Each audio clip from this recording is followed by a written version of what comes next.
Buenas tardes, familia Calasanz. El día de hoy tenemos de invitada a la profesora Marcela González. Profe, buenas tardes, ¿cómo está? Hamilton, buenas tardes, muchísimas gracias. Bien, eh, agradecida, agradecida por la invitación a este espacio y a esta maravillosa iniciativa con respecto a lo que hace la Biblioteca Los Fundadores en manos de Hamilton, que siempre lo he dicho, una cosa preciosa poder aprovechar al máximo la riqueza que encierra la Biblioteca de los Fundadores, un lugar entrañable para mí.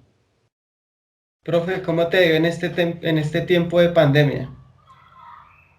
Hamilton, bien, gracias a Dios, digamos que acostumbrándome a esta modalidad de la virtualidad, ¿no? Yo al salir del colegio me gano una convocatoria en una universidad pública y pues estoy haciendo cátedra allí. Compleja la situación porque para mí el aula y la cercanía y la presencialidad es fundamental, ¿no? Eso, y creo que ese es el sello y la impronta calasancia que está ahí sin duda alguna, que es el estar ahí, pese a que son estudiantes de octavo y décimo semestre, pero igual yo hoy creo y lo compruebo que tengan tres o tengan 50, como tengo algunos estudiantes, el vínculo del maestro que acompaña y que se preocupa genuinamente por cada uno de ellos, marca la diferencia. Y eso pues es la impronta Calasanz. Entonces para mí ha sido muy complejo hacer clase a través de una pantalla. He tratado de ingeniármelas, ¿no? Me invento que hagamos una cosa, que hagamos las exposiciones, que juego con el arte, pero indudablemente un poco difícil, sobre todo para los estudiantes. Yo pensaba que para nosotros los mayores que teníamos tanta brecha con esto ¿sí? De lo virtual, eh, complejo sí, pero para quien ha costado más ha sido para los jóvenes, sin duda alguna, y estoy segura que ha sido por aquello de la cercanía, ¿no? De lo que significa estar con el otro, de lo que es la presencia humana, sin duda alguna. Un costo muy, muy grande. Pero bueno, esperemos y ya por lo menos nosotros en la universidad ya tenemos la razón que vamos así hasta que se acabe el semestre y ya Dios proveerá el año entrante. Entonces, Sí, ahí sí, vamos, ha sido muy acomodándonos a complejo. los tiempos. Sí, señora. Profe, este espacio es para conocer si tienes una biblioteca en tu casa, que yo sé que sí, y más que una, creo que tienes muchísimas por toda tu casa. ¿Tienes una biblioteca en casa, profe? Pues Hamilton, con esto de la situación que estamos viviendo, tuve que adecuar este espacio, que esta habitación era mi habitación, entonces hicimos una remodelación y lo convertí obviamente en el estudio a puerta cerrada para las clases y lo que hice fue tratar de seleccionar y dejar aquí a la mano lo que más utilizo, ¿no? Los libros que les hago leer a los estudiantes, lo que yo tengo a mano también para recordar un poco y sacar las frases y bueno, y todo lo que hago. Entonces traté de dejar aquí cerquita unos libros que son los más cercanos y los que más muevo, sobre todo pues en las clases con los muchachos, ¿no? Pero sí, tengo por todas partes, ¿sabes? Y no puedo evitarlo, no puedo evitarlo el amor por el libro, ¿no? Y por el libro físico, por el libro físico. Yo tengo que tener el libro, tengo que poder leer, poder pasar la hoja, poder devolverme, poder hacer anotaciones ahí, y las páginas de referencia, el diálogo indudablemente que se entabla con el autor, en mi caso, es a través del libro físico. Digo, bueno, ya no voy a comprar más libros, pero nada, ¿qué quiere de regalo de cumpleaños? Libros. ¿Qué quiere? No sé, libros. Voy a la librería y ¿qué? Libros. Entonces sí, hay un amor grande por los libros. Entonces No, tengo libros por todas partes. tú fuiste coordinadora de convivencia en el Colegio Calasanz, pero quisiéramos conocer un poco cómo empezó tu historia en el colegio pues tu amor para enseñarles a los estudiantes el amor por la lectura. Ay, eso es una cosa hermosa. Bueno, cuando llego al colegio, quien me entrevista naturalmente era para acceder al cargo como profesora de historia, Inicialmente pues era el rector, y el rector era el padre Juan Jaime. Y en una, como siempre, pues yo no lo conocía, pero se entabla una conversación de entrevista, ¿no? A la persona que llega supuestamente a ocupar un cargo, y yo me fascino con quién es el padre, ¿no? Un interlocutor, bueno, sin duda alguna, como siempre. Y en una pregunta que yo le hago cuando me dicen el cargo, y bueno, y yo le decía, mi preocupación era, y la pregunta que le hago es, padre, ¿y los estudiantes pueden leer? Y me contesta algo, mejor dicho, que ha sido, que está grabado en mí. ¿Cuántos años así está ahí? No solamente pueden leer, tienen que leer. Y tienen que leer y aprender a ser críticos, ¿no? Y de lo que leen.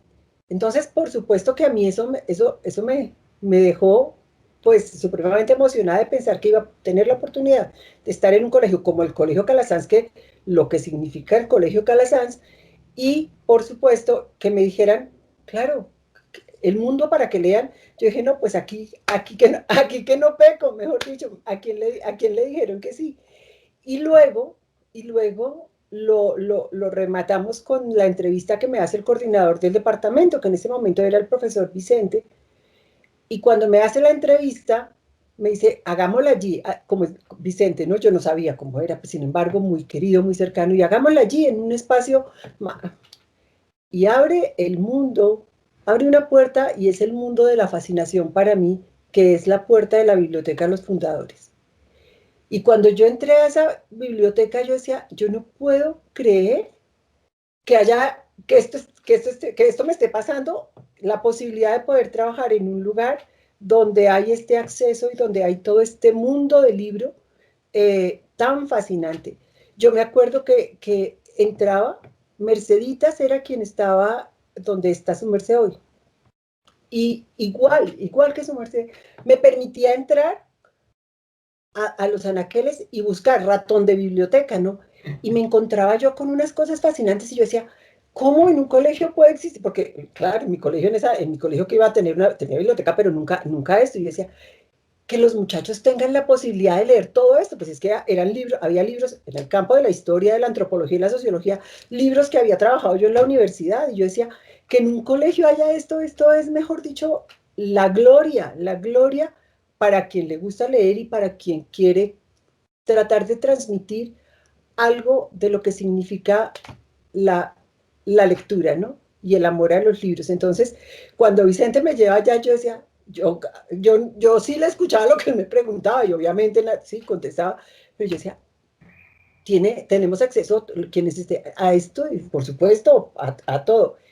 Y no solamente a eso, sino que luego ya cuando llego al colegio, y también la inquietud, ¿no? Con el seminario, y entonces, ¿y será que se pueden pedir estos libros? ¿Será que se puede, y su merced mismo, cuántas veces este libro en Lerner, para que la biblioteca tiene unos libros que hoy no están, lo digo yo, en la universidad donde estoy trabajando no está, por ejemplo, Castells, eso no está, y se lee todo el tiempo allí, por supuesto, porque tiene que estar a la mano si uno quiere mirar quiénes están diciendo qué está pasando en el mundo, pero no, entonces la riqueza y eso, ¿no? El apoyo que siempre podemos mirar, podemos enriquecer con esto. Miren que para que los muchachos, y yo estoy segura que muchos de los exalumnos que hoy ya son incluso doctores, se nutrieron muchísimo de toda esa riqueza que hay en la biblioteca de los fundadores. Es siempre, yo creo que su merced recuerda que cuando entraba con los estudiantes a la biblioteca, la preocupación porque dejaran ordenado, cuidado, porque siempre les decía, después de la capilla, que es el primer lugar sagrado de este colegio, la biblioteca. Sagradas, la capilla y la biblioteca. La biblioteca es un espacio fascinante, fascinante, de encuentro con ese mundo que proporciona la lectura, que yo creo que no hay nada como esto, ¿no? Entonces, creo que eso va contando un poco cómo fue, y cómo mi amor loco al principio incluso, yo decía, ¿dónde? Ni siquiera almorzar, yo no me iba a almorzar nunca, casi nunca almorzar, no, sino pum, corría para los huequitos allá detrás a buscar, mostrar y esto, y ahora qué les podemos poner a leer. Entonces, sí, un espacio entrañable, y ojalá que lo aprovechen, Dios mío, yo creo que el libro independientemente de muchas cosas, jamás los neurocientíficos lo dicen, ¿no? No es el mismo efecto. Él es el que uno pueda pasar a hacer ese diálogo que, venga, ¿y este por qué está diciendo esto? Venga, esto yo también lo leí por aquí en otra parte, le pongo el papelito, ese tipo de cosas. Total, que ojalá que lo sigan aprovechando y degustando al máximo, porque de verdad yo creo que es un tesoro y que difícilmente otro colegio tiene lo que tiene la biblioteca, los fundadores en riqueza de fondos, pues es algo precioso, precioso. Muchos de los libros que ustedes con ese grupo de trabajo que siempre iban a conseguir el nuevo material y las nuevas adquisiciones para la biblioteca, con el profe Vicente, el profe Giovanni, que era un grupo que se reunía a principio y a mitad de semestre a buscar nuevas adquisiciones. Sin embargo, tú cuando te fuiste y el profe Vicente, ellos nos dejaron valiosos libros en donación. Pero, ¿cómo inicias tu biblioteca, la de la casa? Bueno, yo creo que la biblioteca mía, está amarrada también a la biblioteca pues, de la casa, ¿no? Mm, y eso está amarrado, yo creo que con el amor a la lectura desde cuándo, ¿no? Entonces, muy pequeñas. ¿Por qué empieza el amor? No sé si pueda Sí, empezar por ahí. ¿Por dónde empieza el amor a la lectura? Desde chiquitas, ¿sí? Mi papá y mi mamá se preocuparon mucho porque nos gustara la lectura, pero entonces, ¿qué? Pues naturalmente por los cuentos infantiles, ¿no? Entonces el mundo de la fantasía con los hermanos Grimm, aquí con Pombo, yo me acuerdo el Rin Rin Renacuajo, bueno, que como lo básico, la lechera, fábulas, cuentos infantiles, en esos primeros años siempre nos leían y entonces por ahí entró el gusto primero por la escucha y luego también ya cuando ya sabemos leer, pues por ir seleccionando qué se leía. Y luego yo creo que viene para mí una época muy importante también definitiva y ya grande, por no decir vieja, lo amarro con todo lo que tiene que ver. Hoy encuentro razones a eso desde lo que las explicaciones que dan los que saben que en mi época eran tercero y cuarto de bachillerato. En el colegio tuve extraordinarias profesoras de historia en primero, segundo, tercero y cuarto de bachillerato de historia. Y en tercero y cuarto se sumó a la historia la literatura. Entonces, y dos profesoras, una Sor María Victoria Cuervo, que incluso, yo no sé si sería, decían que ella era pariente de Rufino José Cuervo. Entonces, esta monja, el amor por la literatura en ella brotaba, es decir, y ella declamaba, y bueno, era fantástico. Y entonces, claro, ella era la profesora y siempre hacía una introducción y a uno lo transportaba entonces, de esa manera que hacía uno, pues leer. Y ni chiste de ir a decirle a Sor María Victoria, le puedo entregar la reseña para tal día. No, en esa época ni de fundas, yo me eduqué con monjas agustinas, entonces ni de fundas, pero era tal la pasión que transmitía Sor María Victoria por lo que leía, que yo creo que por lo menos en mí caló, sin duda alguna, para leer. Me acuerdo alguna vez, yo no sé si Hamilton conoce en la Academia Colombiana de la Lengua, también en esa época, pese a que es como historia patria, pero también en esa época hacían, pues claro, nos llevaban, hacían salidas, retiros y demás. Y la salida de Sor María Victoria Cuervo, que digo que fue la magistral, fue a la Academia Colombiana de la Lengua. Y en la Academia Colombiana de la Lengua hay un mural que es la cosa más fascinante del mundo.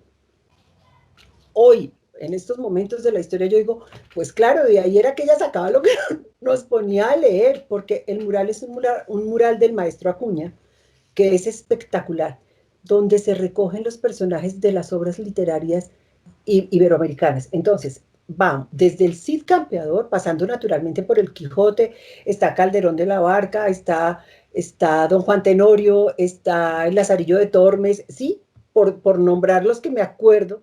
A ver, Don Juan Tenorio, sí. Al fondo hay un castillo donde están las moradas de Santa Teresa, ¿sí? Entonces, el mural empieza a recorrer y es una cosa fascinante, es una cosa bellísima. Y de acá, pues la María, Martín Fierro, la Araucana, ¿quieren más que me acuerde? Bueno, de los que tengo vivos en mi memoria en este momento, que trato de revivir el mural, y me acuerdo de ese momento, su merced, tercero de bachillerato, es decir, hoy octavo. ¿Cuántos años tiene uno? 13, 14, Sí, ¿cierto? Y sin embargo todavía, y como ella lo explicaba, yo decía, pues es que es fascinante, pues es fascinante. Entonces yo también lo que decía, yo quisiera saber todo eso, algún día podré saber todo eso que sabe Sor María Victoria, ¿sí? Entonces creo que por ahí. Y obviamente, pues, ¿con qué? Con los libros que tocaba leer y que tengo, pues que tengo todavía algunos que los entrañables y los quiero, de los que obviamente pues, tocaba leer para cumplir con lo que pedían en el colegio.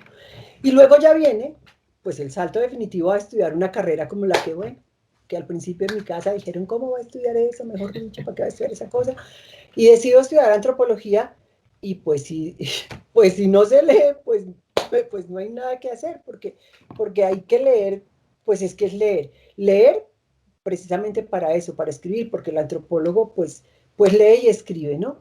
Y pese a que mis años como antropóloga de campo no fueron muchos, porque llega el momento en que me hacen la propuesta y digo sí a la propuesta de saltar del campo en la costa pacífica a un aula, entonces, claro, fue el tiempo de experiencia como antropóloga, no fue todo el que yo hubiera querido, pese a que amo el campo profundamente y amo la antropología, y estoy segura que sin la antropología no habría podido hacer ni podré hacer lo que sigo haciendo, pero indudablemente cuando llego a los Andes, y pues es que era lea y lea, lee, igual que con Sor Victoria. Si no leyó, pues, es que, pues no pasó. Entonces, y ya ahí empiezo a hacer ya una selección de libros para mi propia biblioteca, que igual era la fotocopia. Yo digo que gozo y gocé de mis papás, que en la medida de las posibilidades lo que hicieron fue, tenga el libro. No la fotocopia, sino tenga el libro. Entonces, en la medida, haciendo el esfuerzo, y entrañables cosas, por ejemplo, como conseguir, en paz descanse, mi papá, me acuerdo que se recorrió la Seca y la Meca para conseguirme una obra que son las crónicas de Juan de Castellanos, que no se conseguían por ningún lado. Y mi papá, para mí eso es un tesoro, las crónicas de Indias de Juan de Castellanos, para alguien que estudia en historia, y los exalumnos antropólogos lo sabrán, eso es un tesoro. Y mi papá me consigue, por Dios, eso era como, mejor dicho, entonces procuré tener los libros, y lo que tengo efectivamente ya son los libros cercanos de antropología, ¿no? El recorrido que en la universidad íbamos trazando por diferentes, pues las escuelas, y entonces me fui quedando, sobre todo, con los que más, siempre a uno hay un autor en todo que más eco le hace, y entonces los tengo aquí en este espacio, son los que tengo a la mano, porque, por ejemplo, hay uno que me fascina, que en el colegio está. En el colegio está, que eso fue, yo decía, ¿cómo así? Esta antropología estructural y tristes trópicos, yo decía, ¿cómo? Que aquí esté Levi-Strauss, esto es un tesoro. Y sobre todo tristes trópicos, porque lo que hace Levi-Strauss ahí es, para los etnólogos o etnógrafos, que sí, es un recorrido por diferentes partes del mundo contando lo que ve, ¿no? Entonces, la etnografía, lo que hace. Y entonces recrea de una manera maravillosa, maravillosa desde su ser, de antropólogo, pues esos lugares por los que va pasando y lo que va viendo, ¿no? Y lo que va generando son preguntas e interrogantes con respecto a lo que somos en la condición humana y cómo leer todo lo que, lo que hay al frente. Entonces, por ahí ya, y así entonces, así poco a poco, pues la biblioteca, que la sigo, la sigo agrandando un poquitico, y entonces, eh, no sé, no sé, no sé en algún momento. Hay algunos que dije, sí, los voy a heredar de pronto a los exalumnos antropólogos, ¿sí?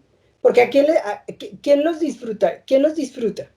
Pues los antropólogos, sí. ¿sí? Si yo digo los que también está en el colegio. Hay una obra preciosa que incluso un exalumno la necesita, y yo dije, la mía te la doy, porque claro, en estos días, porque está cerrado el colegio, y será que, dije, pero en el colegio nada, yo te doy la mía, que es Los Kogi de Gerardo Raigel Dolmatov, que eso es una obra maestra, es decir, eso es una maravilla, y eso está allí en la biblioteca de los fundadores. Pero desde que yo llegué allá estaba, yo decía, por Dios, de Gerardo y Alicia Raigel, ahí hay una sobre, no, hay lo que uno quiera, lo que uno quiera. Ojo, y hablo desde el campo de lo que yo enseñaba y lo que es mi formación, pero la biblioteca tiene, por Dios, para todos los campos del saber, unos tesoros que, mejor dicho, hay que sacarle todo el jugo del mundo a esa biblioteca. Eso yo nunca pasará, yo creo que la lectura, por Dios, jamás, jamás pasará. De tu biblioteca, ¿qué libros nos podrías recomendar? Bueno, yo la lectura también creo que es algo de gusto y de afinidad, ¿no? Entonces, yo a veces digo, pues si me preguntan a mí, en este momento hay un libro que también está en la biblioteca que es precioso, que es de un antropólogo que se llama Marvin Harris, que se llama Vacas, cerdos, guerras y brujas. Y es un trabajo preciosísimo, preciosísimo para entender las diferencias culturales, para entender por qué la vaca es sagrada, por ejemplo, en la India. ¿Qué es lo que hay detrás de lo sagrado en la India? ¿No? Que se mueren de hambre y las vacas por ahí porque no sé. Entonces, él tiene una mirada bien particular donde explica qué es lo que hay detrás, ¿no? Y entonces le permite a uno entender. Y el lenguaje es un lenguaje sencillo, por ese lado. Hace poco también una obra que es muy simpática, pero también pues, antropólogo, que se llama El antropólogo inocente, y se puede uno morir de la risa leyendo la obra, porque el autor es un antropólogo británico que se llama Nigel Barley, y él habla de sus experiencias en campo cuando se va a Camerún, y entonces todo lo que pasa, y quien hemos estado en campo, pues sabemos nada, es un lenguaje sumamente sencillo y divertidísimo, porque es todo lo que le puede a uno pasar en campo y que le hace pensar a uno y dice, ¿y yo por qué me metí a estudiar esta vaina y me vine a esto donde me enfermo, donde la comida, donde el susto? Es algo es una lectura muy agradable. Pues desde a la antropología. Marco G es otro antropólogo que me gusta mucho, ya es un poco más serio, sobre todo la mirada que está haciendo sobre lo que está pasando en el mundo y digamos que lo ancla uno a poder leer este mundo tan complejo y tan difícil que estamos atravesando, ¿no? Y tiene en un libro que lo tengo aquí a la mano que tiene una frase que a mí me impactó, y aquí tengo los que estoy manejando con los estudiantes y que pues a ellos les compete, y este sobre todo que se llama, ¿se ve?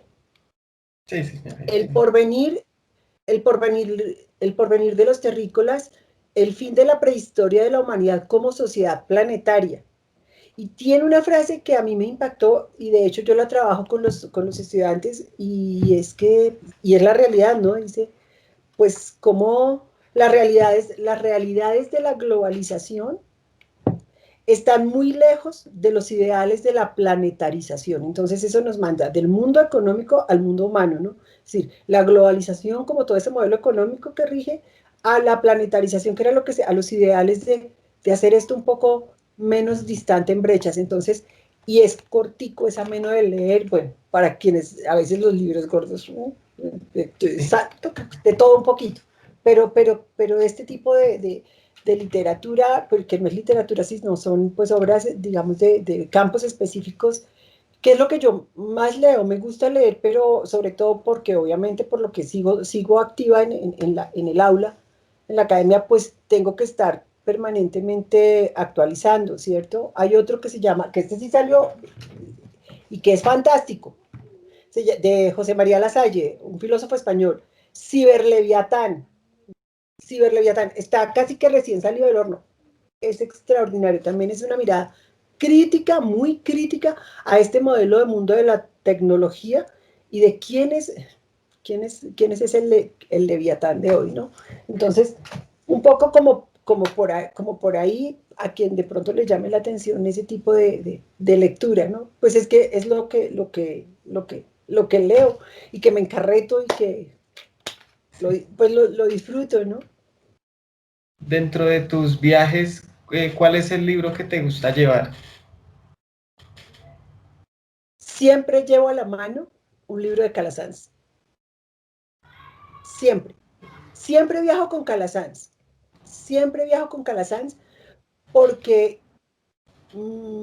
cada vez me doy cuenta, y ahora en este aspecto, como lo decía hace un momento, en aula universitaria, la vigencia que tiene, la vigencia que tiene. De hecho, estoy leyendo un libro que es de un padre escolapio, que se llama Educar es otra cosa. El autor es el padre José Luis Corso. Educar es otra cosa.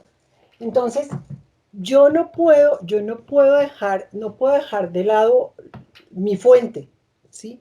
En muchas cosas que indudablemente es Calasanz. De hecho, yo sigo con la misma tradición y es que yo antes de empezar un cuaderno o la agenda o algo, siempre de aula con los estudiantes y a los estudiantes siempre les ponía en el tablero una frase para iniciar, ¿no? Y siempre una frase de Calasanz que los tengo aquí, aquí. Tengo una parte de la biblioteca destinada a Calasanz, ¿sí? Tengo la biografía que han sido regalos de los padres, del padre Carlos, del padre Juan Jaime, del padre Andrés Valencia, es decir, ellos, sí, del padre Julio, siempre este libro, y todos rayaditos y desbarataditos. Entonces, siempre empiezo con una frase que yo digo, bueno, que me inspire a ver este semestre, que sea Calasanz que me inspire. Entonces, indudablemente, Calasanz está presente, que es, abre la puerta, viajo con Calasanz, empiezo mi labor de maestra siempre con una frase, y así, ¿qué me dice para el... Y la de este semestre es, la de este semestre es bellísima, la de este semestre es bellísima porque, bueno, dice, pido al Señor para todos juntos gran deseo de trabajar con el prójimo mediante nuestro ministerio. ¿Cómo cobra sentido? En este momento en que estamos trabajando y cómo estamos trabajando y que el prójimo siga estando ahí Sí. a través de una pantalla complejo, pero bueno, Dios dirá y Dios proveerá, pero siempre viajo con Calasanz. Y lo que siempre hago en los viajes también es que lo que compro son libros. Yo para mí no compro nada no, porque si aquí se consiguen las cosas, pero los libros sí. Entonces cuando voy sobre todo a España, que está la Casa del Libro, y aquí voy a abrir un paréntesis, a quien también le debo, mejor dicho, y no puedo dejar por pasar por alto, es que cuanto libro había salido, que aquí no se conseguía, Padre Carlos, por favor, este libro que salió en España, pero que no, pero que aquí. Y cuánto libro, el Padre Carlos indudablemente, ahí es, mejor dicho, más me devoraban si el Padre, ¿será que este libro que lo podemos trabajar aquí con los estudiantes y que es que aquí no se ha conseguido, ni siquiera en Lerner, que yo amo Lerner porque ahí se consigue todo lo que uno quiera?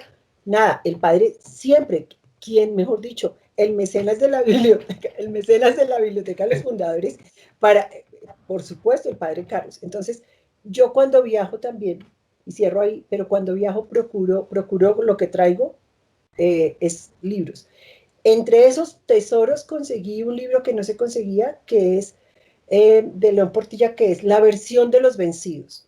Es un libro en que pasa la conquista de México y son los cantos recoge este investigador, recoge los cantos, en cantos, recoge la versión de los indígenas de lo que fue la conquista. Entonces, era una obra que estaba yo hacía tiempo detrás de ella y que no había podido y la logré conseguir. Entonces, esos son los gustos que me doy de cosas que compré para mí. Libros. ¿Qué compro? Libros. Y entonces, bueno, ¿Qué haces cuando un libro no te atrae? a ver, ahí entra como en una lucha, ¿no? Depende. Y yo creo que eso también tiene que ver, no sé, con los momentos. Hay, creo que cuando leo especialmente aquello que es de antemano sé que me va a enganchar, ¿sí? que me va a vincular, para no tener que hacer cosas como, ay, dejarlo ahí. Entonces procuro que cuando leo sea como ese amor, sí, es porque si lo tengo, porque si lo compro, porque si pido cuando, ¿qué quiere que le regale? Y digo, el libro es porque sí, porque en él voy a encontrar de alguna manera eso que, que me está buscando. Es como amor a primera vista sí, con el autor, con las propuestas, con las reseñas que hacen y con lo que se va lanzando entonces, pero en la medida de las posibilidades procuro siempre leer, pues completar lo que estoy leyendo. Nos decía Gladys Cuellar en una entrevista, en la entrevista que tuvimos con ella, que siempre las personas que estaban cercanas a uno le recomendaban a uno ciertas lecturas, aparte pues de la academia. Las personas que están cercanas a ti, ¿qué lecturas te recomiendan? Bueno, las personas cercanas, muy cercanas, pues son mi familia, ¿no? Mi mamá, mi hermana, mi muchacho, y mi hermana, pues, el mundo de ella, ¿sí? Que es ingeniería, ella lee cosas a veces muy técnicas, pero también, naturalmente, desde la fundación. Ella me acaba de recomendar el libro que aquí lo tengo, me lo pasó, de Una escuela en salida, del padre Javier Alonso. Me lo pasó, dijo, Marce, léaselo, y aquí lo tengo porque va a ser el que voy a leer. Mm, y cercano, Vicente me recomendó que leyera el libro de Yuval Noah Harari. Yo estoy leyendo de ese autor estoy leyendo De animales a dioses, porque tenía locura por leerlo, que es este, ¿sí? Que aquí va y está ya marcadito y voy ahí de a poquito, ya voy en la 99, eh, disfrutándomelo y degustando lo que es. Y Vicente me dijo, léete de ese autor, que aquí lo tengo también. Entonces, cuando me lo recomiendan, ¿yo qué procuro? De hecho, Vicente me lo mandó por aquí, por internet, pero yo no puedo leer ahí, primero por mis ojos y además porque no puedo hacer, o sí se puede, pero no es lo mismo hacer esto. Entonces, 21 lecciones para el siglo XXI. Eh, me lo recomendó Vicente. Y un amigo antropólogo que naturalmente está pues ejerciendo, pero también está en el plano universitario, en temas de patrimonio, sobre todo en estos momentos que hay unas nuevas leyes y a mí me toca tenerlo presente para lo que los estudiantes, trabajamos con los estudiantes en la universidad, por lo que les compete a ellos como administradores públicos, saber y manejar todo lo que es normativa en patrimonio. Entonces estoy trabajando también, me recomendaron que leyera el de Chiribiquete. ¿Por qué? La maloca cósmica. ¿Por qué? Porque eso, además de tener todo una manera de mirar y entender lo que significa Chiribiquete en todo el plano, digamos, arqueológico, patrimonial, pues encierra también otras cosas que van a replantear muchas cosas con respecto al poblamiento del hombre americano. Posiblemente entonces, pues leo lo que me van recomendando, ¿no? Entonces, y lo adquiero, ¿no? Entonces, de hecho, estos me lo regalaron, el de cumpleaños, ¿no? Si me lo recomiendan, entonces, venga, me lo regalan.